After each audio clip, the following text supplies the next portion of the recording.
अस्सलाम वालेकुम।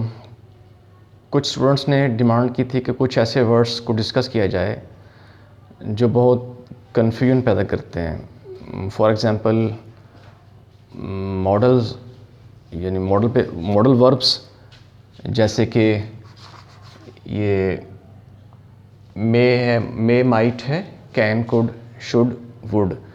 तो मैं आज एक ऐसे वर्ड को डिस्कस कर रहा हूँ जो इंतहाई अहम समझा जाता है इंग्लिश में, वो है वुड। तो वुड को जब हम बात करेंगे वुड की, तो इसमें हम पढ़ेंगे ये कहाँ कहाँ इसको इस्तेमाल कर सकते हैं। वो ऑलमोस्ट ये चीज़ें हैं जहाँ पर इसको इस्तेमाल कर सकते हैं इन सेंटेंसेस के अंदर, जैसे ख्वाहिश के लिए ख्वाहिश,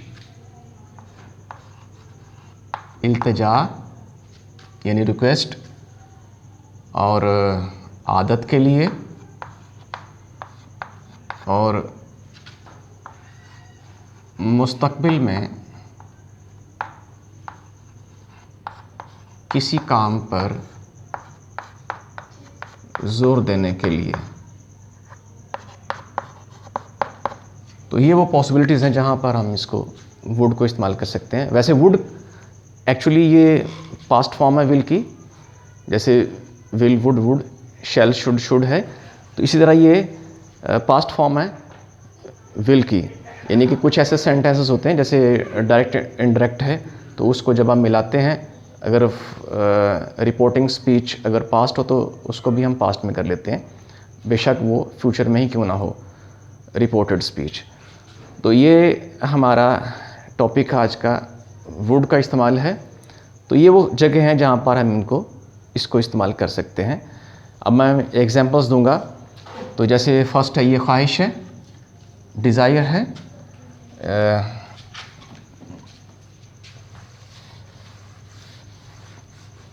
मैं इसकी एक एग्जांपल दूंगा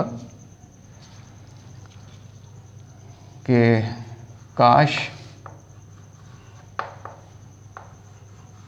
मैं एक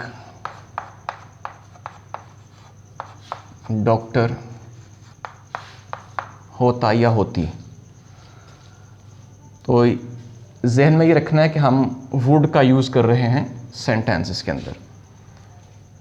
तो काश के लिए हमारे पास जो वर्ड है वो है वुड दैट। वुड दैट हम इसको काश के माने में ले लेते हैं, जैसे इफ़ आई वर, अगर मैं ऐसा होता। तो वुड दैट अगर ऐसा हो, यानी अगर मैं ऐसा होता, तो काश में ऐसा होता। Would that I were a doctor. Would that I were a doctor. तो ये वुड दैट की जो मीनिंग्स ले रहे हैं हम, वो काश की मीनिंग्स हैं, यानी कि काश में ऐसा होता। तो वैसे भी ये जो वर है, ये वर शो कर रहा है काश के लिए, क्योंकि ये सब्जेक्टिव है, ये यानी कि सब्जेक्ट वर्ब डिसएग्रीमेंट है। ये इसको भी डिस्कस करेंगे हम, लेकिन अभी इसका वक्त नहीं है, हम इसको यहीं पे छोड़ देते हैं। और ये दोनों शो करते हैं काश। मैं एक और एग्जांपल लेता हूँ इसकी, और आप देखिएगा कि काश वो मेरी नसीहत पर अमल करता। अब देखिए इसमें भी सेम कंडीशन है, काश। तो वुड दैट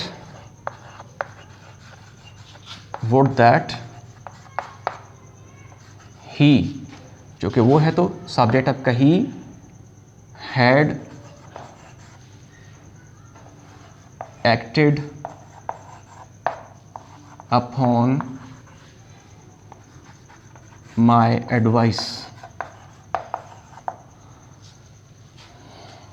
देखा कि एक ही कैटेगरी के दो सेंटेंसेस मैंने लिखे हैं, लेकिन आपने शायद गौर नहीं किया इनको रीड करते हुए। अगर कर लिया तो ठीक है, अगर नहीं किया तो मैं बता देता हूँ कि यहाँ पर ज़रा देखिए कंडीशन। सब्जेक्ट के बाद हमने वर इस्तेमाल किया और यहाँ सब्जेक्ट के बाद हमने हैड इस्तेमाल किया और third form of the verb इस्तेमाल किया। इसकी रीज़न क्या होगी? ज़ाहिर है ये उर्दू में तो कोई मसला नहीं था, एक ही कैटेगरी है, लेकिन यहाँ पर इंग्लिश में करते हुए हमने डिफरेंस क्यों किया? इसका डिफरेंस ये इसलिए किया कि अगर सेंटेंस के अंदर, इसकी बात करूँ मैं, सेंटेंस के अंदर आपका वर्ब मौजूद है, अगर वर्ब मौजूद है तो हम ये कंडीशन लगाएंगे सब्जेक्ट के बाद हैड और third form of the verb. अगर उसमें वर्ब, अब देखिए इसमें वर्ब था अमल करना, नसीहत पे अमल करना, और इसमें कोई वर्ब नहीं था, इसमें वर्ब नहीं था, इसमें वर्ब था। तो जिस सेंटेंस में वर्ब का इस्तेमाल होगा उसमें हैड इस्तेमाल करते हैं third form of the verb, और जिसमें नहीं होता उसमें ओनली सब्जेक्ट के बाद वर्ब लगा देते हैं। और ये आपका ये था पहली कंडीशन इसकी, काश के मानी में, काश यानी ख्वाहिश कि ऐसा होता। Next is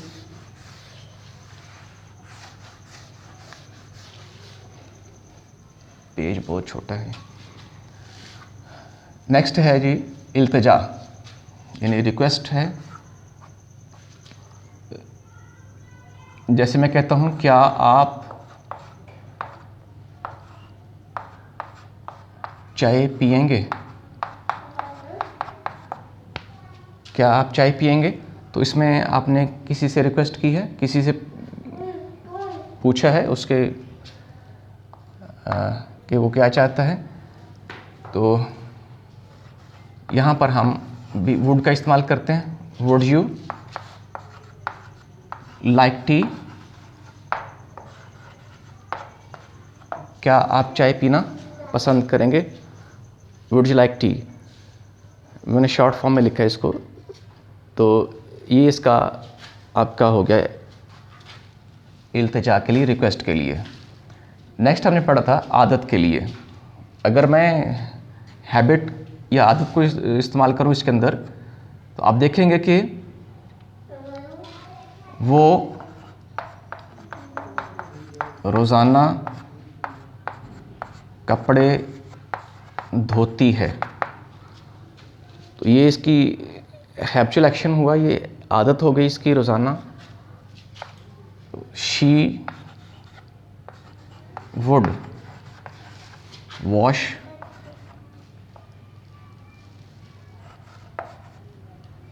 clothes daily.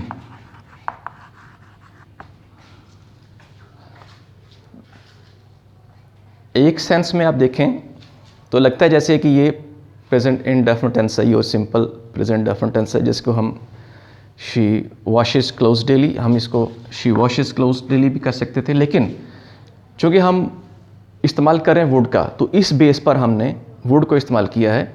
तो वुड के साथ हमेशा first form of the verb इस्तेमाल करते हैं हम। ये आदत को शो कर रहा है, वो रोज़ाना कपड़े धोती है, she would wash clothes daily. Next is मुस्तकबिल में किसी काम पर जोर देने के लिए, मैं कि लाजमी ये काम करूँगा, मैं लाहौर ज़रूर जाऊँगा।